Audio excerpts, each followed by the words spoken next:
Welcome, everyone. My name is Dennis Cleary. I'm a senior researcher and assistant professor at Cincinnati Children's Hospital Medical Center, and really happy to be joined today by Dr. Andy Persch, who is an assistant professor at Colorado State University. And Andy, do you want to introduce yourself and talk a little bit about your background and how we came to this room today?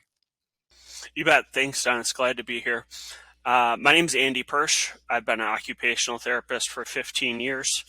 Started my career in Madison, Wisconsin, working in the public schools with children in special education across all age ranges, from 3 up until 21 in the transition to adulthood. And so it was working in high schools and seeing the transition experience of youth and young adults with disabilities and their families that got me interested in research in this area. And so I moved from Madison to Columbus, Ohio in 2011 to start a PhD at The Ohio State University. And I guess that's where our paths really got started together, Dennis. That's right. So we were fortunate enough both to be mentored by Jane K. Smith, who was a leading occupational therapist working with children and adolescents, and sadly passed away a few years ago, but now her textbook continues to live in her happy memory. So it's K. Smith's Occupational Therapy for Children and now Adolescents. So do you want to talk a little bit about what your PhD started in, and then kind of what brought you to the work that you're doing in today? Yeah, so I started with a broad interest in pediatrics and a bit of a specific interest in transition to adulthood. And Jane, who is well known in pediatrics, was at a point in her career where the children that she had worked with, say in NICUs, in early intervention, in early childhood, and in elementary schools, were becoming young adults. And so those 2 and 3 and 4 year olds who are 22 and 23 and 24. And so that was a clear and real example for Jane that that despite great therapy early in life, that individuals' needs and were changing and evolving over time. And so she really supported us in looking at transition age and occupational therapy's role in that space. One of the really exciting things that was going on at Ohio State, and it's part of what brought us together, in 2010, you, along with Margot Izzo, were awarded a TIPSID grant. Those are transition programs for students with intellectual disabilities in higher education. And so that was the learning environment that I started in 2011. TOPS was just a year old, and we were looking at how do we serve and support youth and young adults with intellectual disabilities on college campuses. Yeah, and I think the great thing about Jane is, although she was a researcher, her hands were always with practitioners and just celebrated practitioners, and was really about helping to create assessments and intervention that could be really useful for practitioners. And I think we are part of the people that are trying to carry on that legacy, because she was such a pragmatist. And as you said, she didn't like the fact that she had done all this work with these kids when they were younger, and that their life outcomes weren't always that great after they left their high school. So do you want to just talk a little bit about maybe what the typical pattern would be for occupational therapy working with school age children, the types of things they're working on, and then sort of maybe when they might sometimes graduate from occupational therapy services? Yeah, so occupational therapists work in the public schools under the Individuals with Disabilities Education Act, serving children age 3 up until their 22nd birthday, or the year that they have their 22nd birthday. And so approximately 18 years of special education services and supports. And occupational therapists have a role to play along that whole trajectory. And so part of the way that I think about this are how the roles change over time. and at different grade levels. So school-based OT includes working with really young children in early childhood, age 3 to 5, working with elementary age children, kindergarten through 5th grade, middle school or junior high, 6th, 7th, and 8th grade, and then high school age, which is typically thought of in terms of freshman through senior year of high school, or age 14 to 18 or thereabouts. In individuals, children with disabilities, they're eligible for special education up until 21, or the year that they're turning 22. And so high school is often a longer than just 4 years for students with disabilities. So what occupational therapy does with those clients across the years, I think, changes quite a bit as kids are growing up. At the young ages, my practice was highly focused on self-care skills, adaptive skills, and developing those skills and increasing independence, helping kids with their mealtime or cafeteria routines, with their clothing so that they can get in and out of the bathroom on their own, or out to the playground, for recess and back, and doing those ADLs independently. Lots of focus on handwriting and fine motor skills. As kids are getting older in elementary age, they're learning to read and write, and so applying that via handwriting is a primary focus of occupational therapy at young ages. I would say also sensory processing and self-regulation. So working with children who have sensory processing disorders or difficulty with executive function, or perhaps an emotional behavioral disorder, and helping them explore, practice, and refine strategies that help them maintain their performance throughout a school day. There are a couple common self-regulation curricula. How Does Your Engine Run, or the ALERT program, are pretty common and well known by OTs working in elementary and middle schools. And so then what we know is that there's a preponderance or a majority of children who have received OT who are discharged from OT in the late elementary or middle school years, once those, say, immediate concerns of self-care skills, handwriting, sensory processing, and self-regulation, once those immediate concerns have been dealt with. Why do you think that is? Why do you think that is kind of usually around the age of 12, 13? A lot of kids graduate from occupational therapy. Any ideas why? I think it's for a number of reasons. I think and reflects the various stakeholders to a child's IEP and to provision of academic services. So I think for the most part, occupational therapists like working with younger children than they do working with older children, right? Challenging behavior can sometimes feel cute and manageable in a 5-year-old, and in a 12-year-old or an 18-year-old, it can be unmanageable and sometimes dangerous.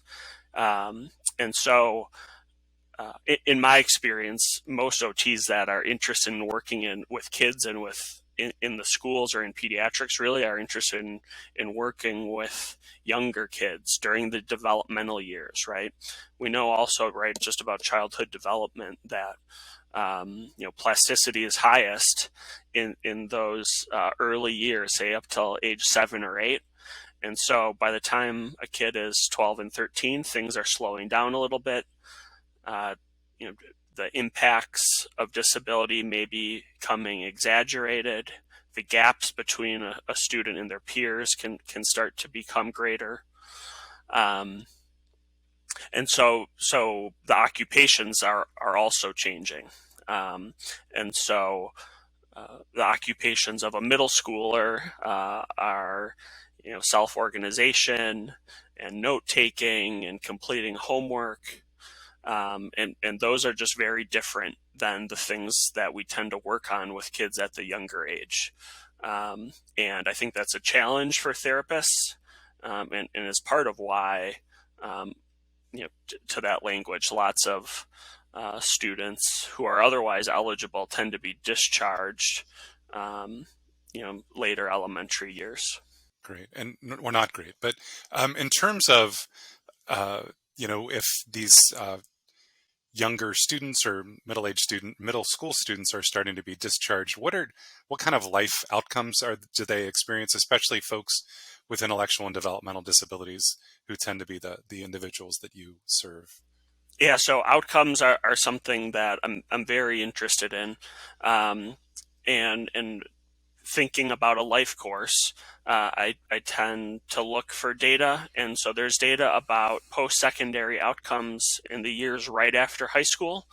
That's available through a large study called National Longitudinal Transition Study 2.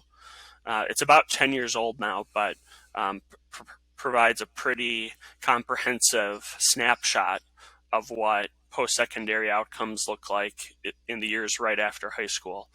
And then, we have to look at other societal or governmental sources for what those outcomes look like throughout the rest of life. So in the years immediately after high school, people with intellectual and developmental disabilities go on to, say, post-secondary education or post-secondary employment at a rate of about 40%. That is much lower than other disability groups, which average about 60% participation and 70% participation in the population at large. And it's important to note that number is limited. It doesn't include work that's done by people in the home, right? Mothers and fathers and caregivers that are raising family in the home. So across the population, it really is close to about 90% that are doing productive enterprise in their daily life. And so the population of people with intellectual and developmental disabilities at 40% is much less than that. And then what's the price? So in terms of Yeah. that decreased employment and post-secondary education? It's a hard number to estimate. There are a couple data points we can look at. The CDC in the early 2000s, so about 15 years ago now, coming close to 20 years ago, estimated that lifetime costs to support a person with an intellectual disability exceeded $1 million per person per lifetime. And those were the costs of healthcare, direct support services, lost productivity, and tax revenue. So more than $1 million per person per lifetime. And so, And that's a 20-year-old number, you said. and it's right? a 20-year-old number. Recently, as there's been more attention paid to autism and autism that co-occurs with intellectual disability, we've had some better estimates. Lifetime cost for a person with autism, recent estimate was 1.4 million per person per lifetime. And for a person with autism and that co-occurring intellectual disability, the estimate was 2.4 million per person per lifetime. And so while we do see some better numbers in the years immediately after high school, the years immediately after that transition to adulthood, those numbers don't usually go up. Unfortunately, they tend to then go down kind of at a slow negative trajectory across a lifespan. So then if we look at, say, employment of adults with disabilities, those numbers unfortunately look much lower. And if we look at, say, census numbers, the American Community Survey, or VR data, I think there's a lot of variance around those estimates, but it's probably closer to about 5 to 15% of the population of people with intellectual disabilities that maintain employment as adults. And so we're and I'm particularly interested in how do we optimize an employment trajectory so that those adulthood outcomes look a bit different. Yeah. And then obviously as occupational therapists, in addition to the financial costs, what are some other costs that, you know, are, that the individual that doesn't have a regular set schedule going to work on a regular basis, what are some other things that they may kind of pay a price for not having regular employment? Well, I mean, employment is one of those primary occupations, and the consequences of unemployment or underemployment are substantial and are going to cross not just the person, their own occupations, but also their support system and structure, right? So they're the socioeconomics, but health and quality of life, connectedness to family and friends, independence in using community transportation, all of those things are strongly connected to one's employment. Mhm. And so And you, for example, met your wife on the job, if I'm not that's right, we did meet on the job. And so that socialization, the connection to other humans in the world, is an important piece of employment for lots of us. great. And can you talk a little bit about how occupational therapy might be different than other professions that are in the public schools? So teachers, speech language pathologists, PTs, psychologists, ABA practitioners. Well, so I don't know that it's necessarily unique to the schools, Hmm. but occupational therapy, in my perspective, has the broadest scope of practice of the professions that you've mentioned: education, psychology, PT, speech, etc. The domain of concern are all of the important human occupations. And within the context of the schools, those are addressed within academic framework, educationally relevant. But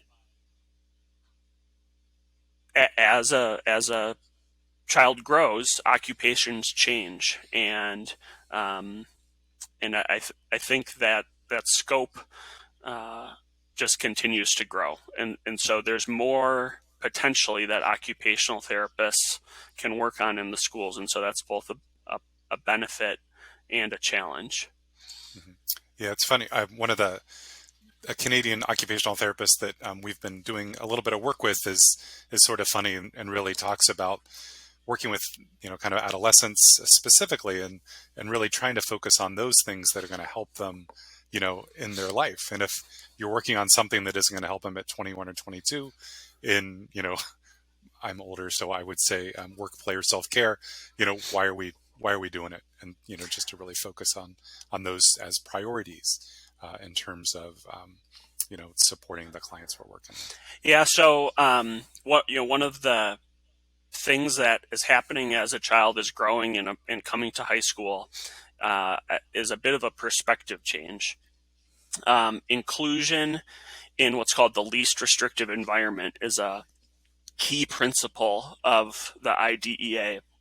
And broadly, that means that children with disabilities experience the best outcomes when they're educated alongside children with and without disabilities, right? So that is included in the regular education environment to the greatest extent possible. And that is very much targeted at academic and social benefits of inclusion, and they're substantial. As kids are getting older, it becomes more and more difficult to achieve inclusion in regular education settings. Say, for example, by the time someone's getting to middle school social studies, if someone with a disability is, say, many grade levels below that sixth grade social studies curriculum, what they're doing in the classroom to approximate social studies is very different, is markedly different than what most of the kids are doing. So by the time kids then get to high school, it's important, kind of to your point, to target in on what their post-secondary target is. Is it post-secondary education. And if it's education, then staying in classes and getting those classes done is going to be very important, right? But not all, or probably most of the students that we're talking about are not going on to post-secondary education. So if post-secondary education isn't the target, what is? Well, there are two special led metrics called Indicator 13 and Indicator 14, right? Indicator 13 looks at IEPs that have transition goals on them. And so districts are responsible for having transition goals on IEPs. Indicator 14 is about where students are after high school. What is the transition outcome?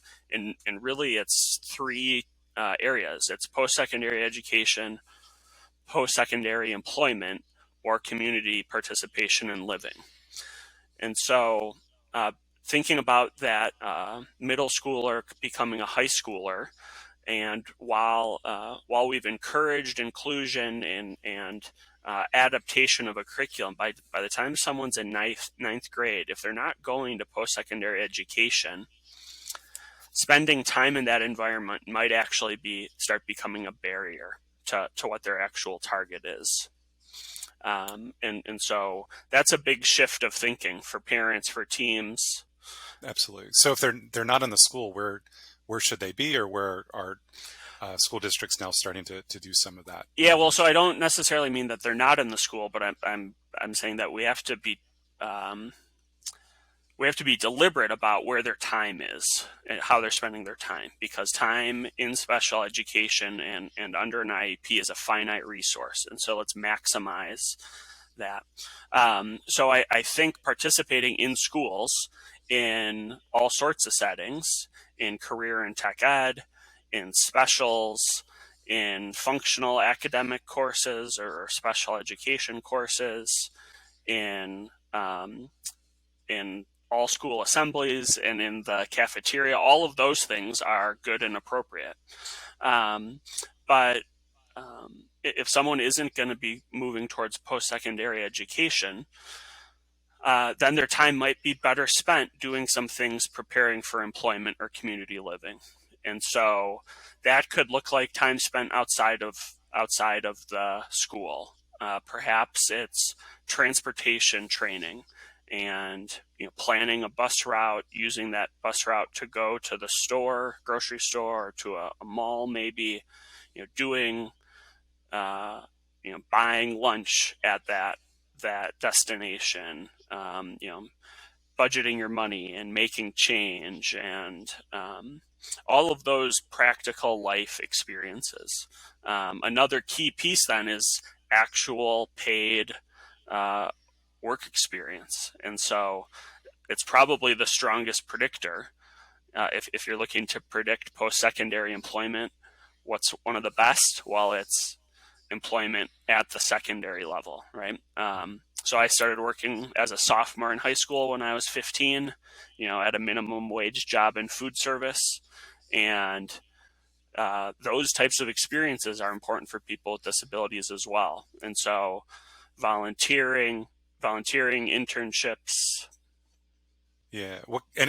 So I know there's been some federal legislation that has helped to encourage that. So certainly IDEA is focusing more on those transition goals and making sure that by the age of 16, at the very least 14 in some states, and actually Florida just took it down to age 11, that they have to have a transition goal. So that's great in terms of focusing on life after high school. But Workforce Innovation Opportunities Act, pre-employment transition services, and then connection to vocational rehabilitation have all been things really in the last 7 years or so that really have helped to make a difference in terms of the types of services that students are receiving. Can you just talk a little bit about those three buzzwords? You bet. Well, one of the things I think that we learned about from Project Search, even before you went to Project Search, was of the power of interprofessional and interagency collaboration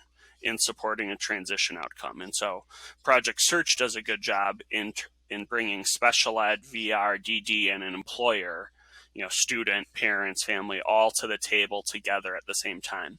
So, Workforce Innovation Opportunity Act, which passed as an extension of the Rehabilitation Act, passed in 2014,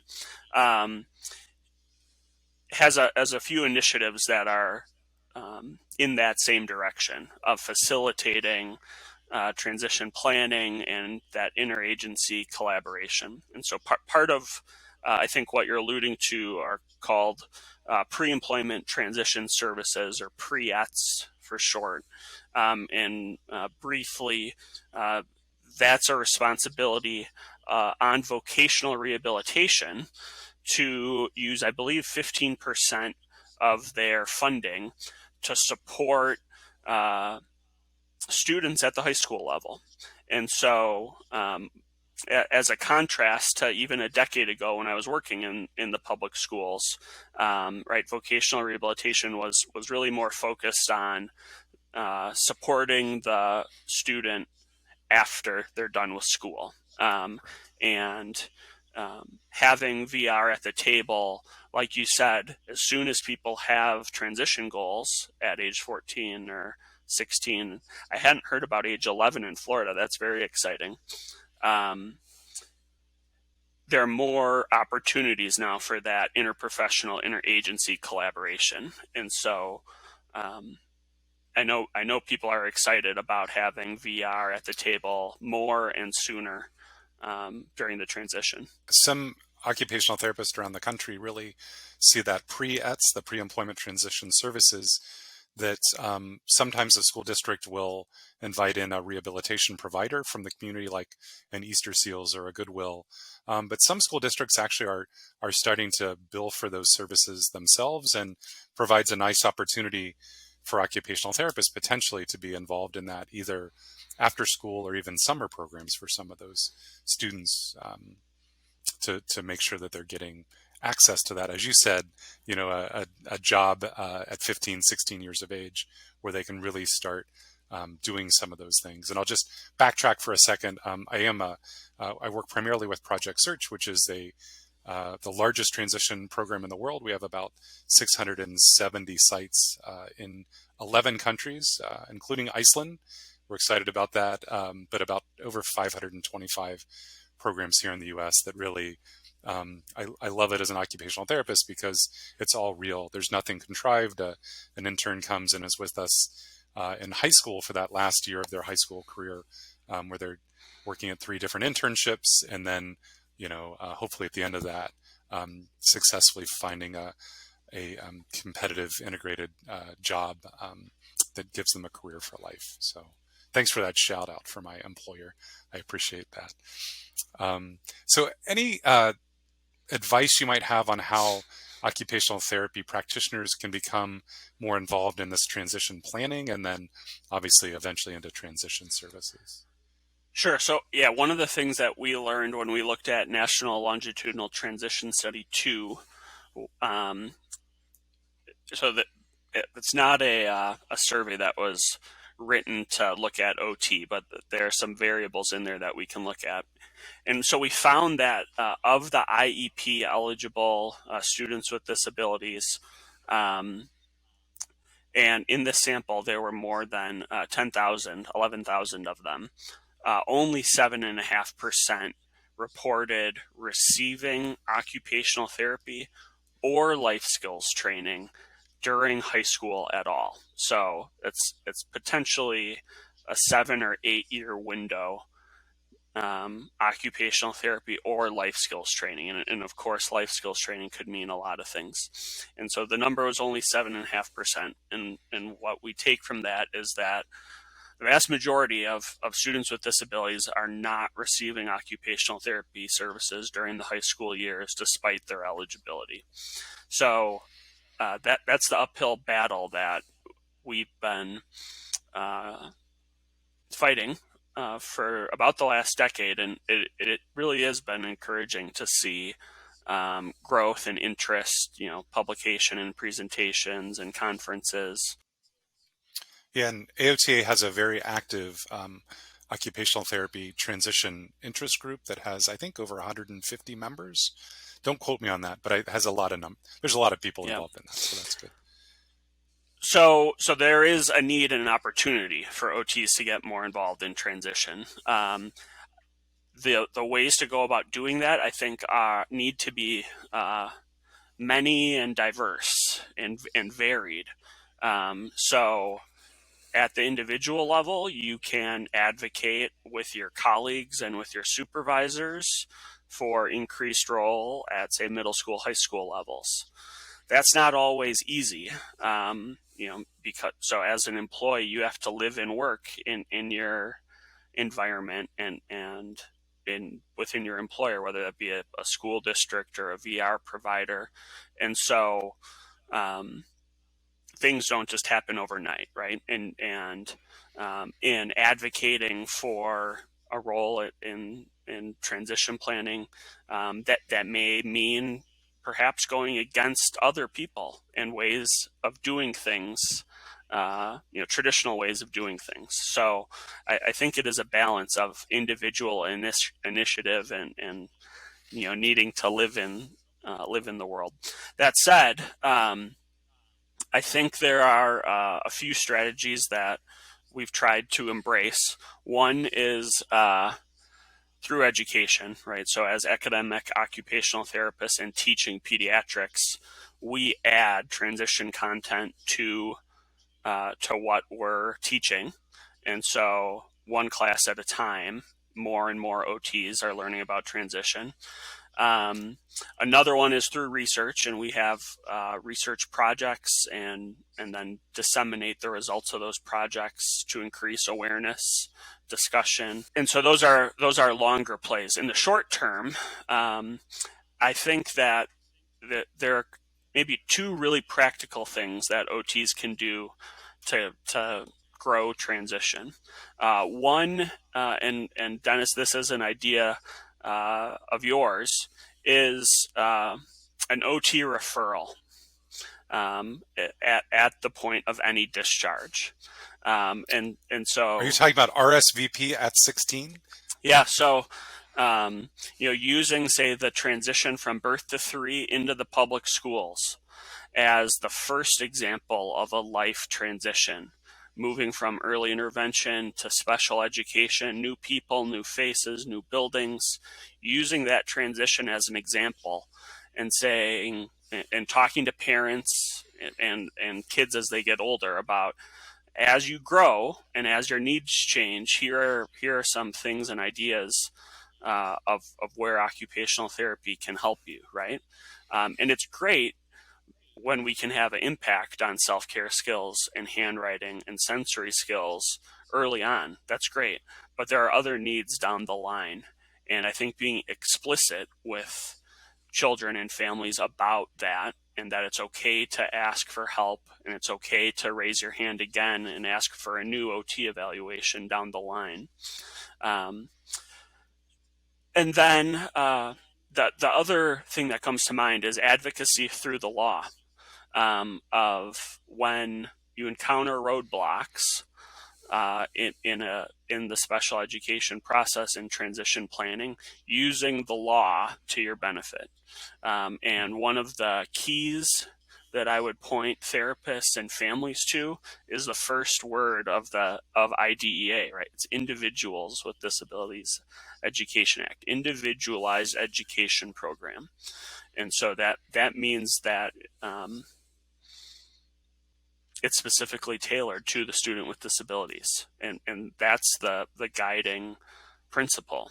This student, and what is their target? What is their post-secondary target? Yeah, I like to, when I'm talking to groups of OTs, I like to talk about the PEO model, so the person, environment, occupation, and you think about, a 16-year-old that, or 12-year-old, whenever they're discharged, that's, maybe in a typical education classroom where they're being mainstreamed into that.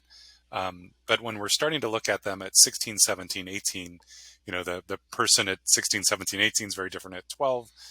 The environment, especially if we're looking at more community-based types of experiences is going to be different. And then the occupations, especially if they're doing some type of employment training. So the P, the E, and the O are all different. So in some ways, let's take a closer look again there, and at the very least, do some screening, and ideally involve the student and their family member in that process, so that they know that, because the other thing in terms of dealing with families, the only person that's going to be at every IEP in that child's life is the child and their parent or family member that's going to be with them, throughout the entire course of their education. Um, so in terms of that, and looking at kind of assessments and intervention, can you talk a little bit about the work you're doing, and maybe some other OTs are doing on the research end of things, so we have really good evidence-based assessment and intervention? Sure, I like your thought there on the person, environment, occupation, and how much all of those are changing. Say even just in a 5-year period between middle school, high Sure. school, 12-year-old to 17-year-old, how much is that person, environment, and the occupations changing? Um, so given that amount of change, I think assessment is very important, and database decision making is very important. So that's one of the areas we've focused. In a changing space, let's evaluate and make some decisions using data. Um, so what assessments? Well, first, I think multiple assessments, right? Don't make your decision based on just one data point.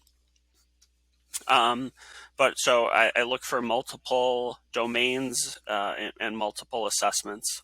Some of the things that come to mind would be a tool that, well, you and I created, called We Vocational did. Fit Assessment, which is a job matching tool, a person, environment, occupation job matching tool, where we assess a person's abilities and the demands of a job, and we can quantify the fit between demands and abilities. So that's a pretty cool tool, and is a nice one for helping people decide what jobs or internships are good choices, what skills to target. We can talk more about VocaFit another time, maybe, Dennis, if you want. Um, Sure. the other things that come to mind, one of the key predictors for positive post-secondary outcomes is a student's level of self-determination skills. Other language, you could think critical thinking, executive function type skills. So Carrie Sjogren out of the University of Kansas has the self-determination inventory. And so that is a special education frame of reference that is certainly applicable, right, to occupational therapy and vocational rehabilitation. And so I would highly recommend self-determination inventory. The Pediatric Evaluation of Disability Inventory Computer Adapted Test, or PDCAT, is appropriate for transition age youth, and gives a pretty nice snapshot on functional skills in self-care, social, and mobility domains.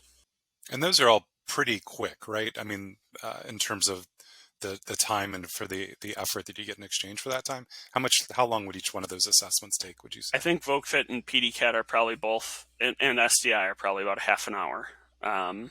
to get good data, relevant. Key language is age-appropriate transition assessment. And so the post-secondary goals that are on an IEP by law need to be based on age-appropriate transition assessment. And so the first thing I said is multiple assessments, so not any one data point, but a couple different things. And of course there are lots of assessments, right? If you need to assess motor skills, you could use the Bruning-Sosaretsky test of motor proficiency. If you need adaptive behavior, you could use the Vineland adaptive behavior skills, right? And none of these are perfect tools, but I think together they provide us with a more holistic picture and can help us target someone's occupational needs for their age, right? Where they're at, as you were saying, the person, the environment, the occupation with current data. Um, and so then our challenge is to leverage that and move it towards intervention. Yeah, and we've been working, and I won't name a state, but one state in particular that is one of our favorite states, other than Ohio, which is where we met. So we've been working with one of the state's Department of Education, specifically their special ed director of transition services, who's frustrated with teachers who are doing an age-appropriate transition assessment that they're just doing an observation. So I think it provides our ability as occupational therapists to provide an assessment, and vocfit.com is a great one, but the other ones you mentioned are wonderful as well, but really provide teachers that oftentimes haven't had much training in really looking at specifically that connection between the person, the environment, and then the occupations that they're performing. Gets us a foot in the door, and just using that age-appropriate transition assessment language provides some nice opportunity. And I think it then helps us point what we're doing, right? Our interventions, our services. It helps us point the team, the transition plan, at the desired outcome, right? That indicator 14 of post-secondary education, employment, community living, participation. Right. And I think VokeFit, and this isn't a commercial for VokeFit.com, but it really is based on U.S. Department of Labor data. And so it really is focused on employability skills, and really does a nice job of both matching people to employment, but also being able to measure change over time, which is something also that both vocational rehabilitation and our education partners really are interested in. So you've talked a little bit about assessment. Can you talk a bit about intervention and some of those things that occupational therapy practitioners can do, both maybe in the walls of the school and then outside the walls of the school? Yeah, so there are certainly lots of things that we could do. Again, I think trying to base some of our decision making off data, right? So then my brain goes to what are the evidence-based practices or predictors, right? What are the things that when we do them during high school and special education, they're connected to positive outcomes after the fact. So a key one, and maybe these aren't in any order of importance, but a key is helping to facilitate parental involvement in the IEP and transition planning process, and helping parents to set and maintain high expectations, both of their child, the student with the disability, but also of the team. Our colleague Ann Kirby at the University of Utah and I have published a little bit on parental expectations, and just like in children without disabilities, when parents have and maintain high expectations of their children, the outcomes tend to be better. And so one of the ways to facilitate that is through parental involvement in the IEP or transition planning process. There are a couple curricula or learning modules, say, that are focused on that. For therapists that are interested, I would direct them to the Zero Center for Learning at the University of Oklahoma, where you can find some of these materials freely available. So looking at how we facilitate parents, I would connect that back to using the law for advocacy, right? So meeting with parents and educating them about those key components of the law, right? What is free and appropriate public education? What does that mean? Least restrictive environment, what does that mean? And how is it changing as your son or daughter are getting older? And so there really are some pretty concrete things that we can try to do to bring parents in. We've talked a little bit about self-determination, and so increasing the dose of self-determination instruction, training, practice, skill building, um, the more opportunity that students have to practice and develop those skill sets, the better the outcomes tend to be. And fortunately, uh, there are a number of evidence-based curricula out of special education that target self-determination, right? So I mentioned Carrie Sjogren's self-determination inventory as an assessment. There's also structured curricula that go with those constructs and with that assessment.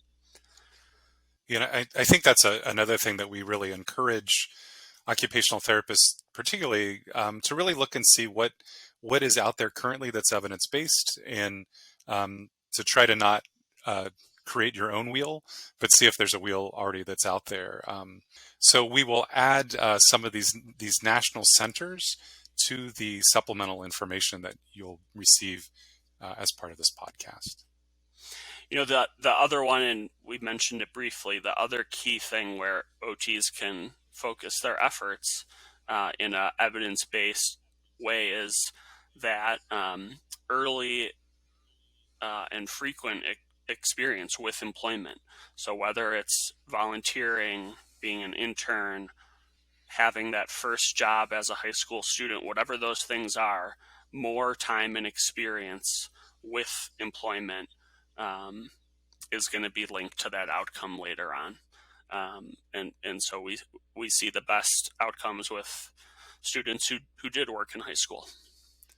And even pre-employment, there's actually pretty good evidence that shows that involvement of any child in chores at home helps to have better long-term employment outcomes for those children, which I try to remind my 18-year-old daughter on a regular basis, and she doesn't always buy. Well, that's part of the implication for OT is as we think about employment outcomes, how do we work towards those? How do we work towards employment skills and approximate that learning at younger ages, right? So you mentioned the correlation between chores and a positive outcome, right? So that's one of the things OTs might focus on at the middle school, right? You know, connecting with that middle schooler on keeping their locker organized and their binder and their assignment notebook and going through their checklist of chores. Those are right on target for the middle schooler, and they're going to be tied to success at high school and after. And so I wonder also then, what might we do with even younger kids, right? How can say the kindergartner sitting at circle time with hands and feet to themselves, you know, on their carpet square, clean up after you're done, right? How can those types of skills feel more connected to the employment outcome? And so part of what I'm excited about in the transition space is the implication, I think, really is for all of school and for pediatrics of things we can do to help improve that outcome. Great. So would you say overall you feel like occupational therapy is a good investment for school districts to make in terms of encouraging OT practitioners to work with this age group? And if so, or if not, how are we able to demonstrate that? So it's a complicated question. I know that OTs are worth it, and at the simplest level, it's the early intervention argument, right? You know, the importance of intervening early and preventing spending down the line. And so I do believe that say investment in OT, it would be a better use of resources. OT during the school years would be a better use of resources than support services for a lifetime after someone exits the schools. The catch is that there are different stakeholders, right? And the school's responsibility really is just up until 21 or 22, and they don't necessarily see or get the benefit of that investment. Now, societally, I think we do, but it's hard to justify say, additional or increased investment when the outcome isn't actually measured, or is just minimally measured by the school districts in something like indicator 13 or 14. Um, but it is that, I think it's the early intervention argument, and talking about the costs of, it's important for us to say keep OT on the IEP now. We're going to keep OT on in middle school and high school because this is an opportunity for us to practice and refine skills, and that's going to lead towards the positive outcome. Just tell you a quick success story. We just started some new programs in Florida in this last year, and so one of our rehab partners. So these are for adults, an adult program. So working with post high school interns within the project search model, but they actually hired an OT based on hearing you and I present this last summer. And so after they hired the OT, they called and said, "So now what do we do?" So it was kind of a fun phone call to get to, that we're making some dents in terms of increasing OT's involvement with this age group and in the work we're trying to do. And so how would you suggest we talk with OTs that maybe, or OT practitioners aren't really interested in working with this age group? Do you have advice on how to approach that? Well, so one of the things I talk to students about, and it's part of the history of our profession, right, is the shift of OT practice from mental health settings and mental health institutions into public schools, right, with deinstitutionalization, the Mental Health Act. This is a process that has been 50 plus years in the making. And something that happened, right? The profession lost its footprint. About half of OTs were working in institutional or mental health settings after World War II. And that's not the case anymore, right? Only about 2 or 3% of OTs are working in mental health. And so one of the things I talk to students about is, even if you're not interested in pediatrics or working in the schools, this piece of practice is important and relevant for the whole profession. And so we need you to be an advocate and a steward of the profession and this mechanism that we provide service to the public. That's not a perfect solution, but I do think it connects, say, with the student who wants to, who isn't interested in peds, they want to go into hand therapy or something very different. Yeah, and continued advocacy. That, in my experience, or at least to date, I haven't encountered a silver bullet that is going to solve the problem for us. And so I think we need a multi-factored approach and sustained effort. And like you said, we're starting to see increased work, new employment in the space, more presentation, more publication. And I think it isn't everybody's cup of tea, and that's okay. You don't want me in a NICU, but I think that especially when there are school districts that have a number of OTs, then maybe one or two of them kind of have a real interest in this area, and then they could go into the high school and figure out how to get high school kids to, I know a friend of ours that's an OT in the high school talks about having like a secret code when she's seeing kids there, so that the student doesn't know that they're in therapy. So thanks, Andy. Just maybe a parting advice for an occupational therapist that's interested in starting down this path to work with transition age youth, that you would kind of advise that they do to kind of dip their foot maybe in the water a little bit and start working with transition aged students in this space.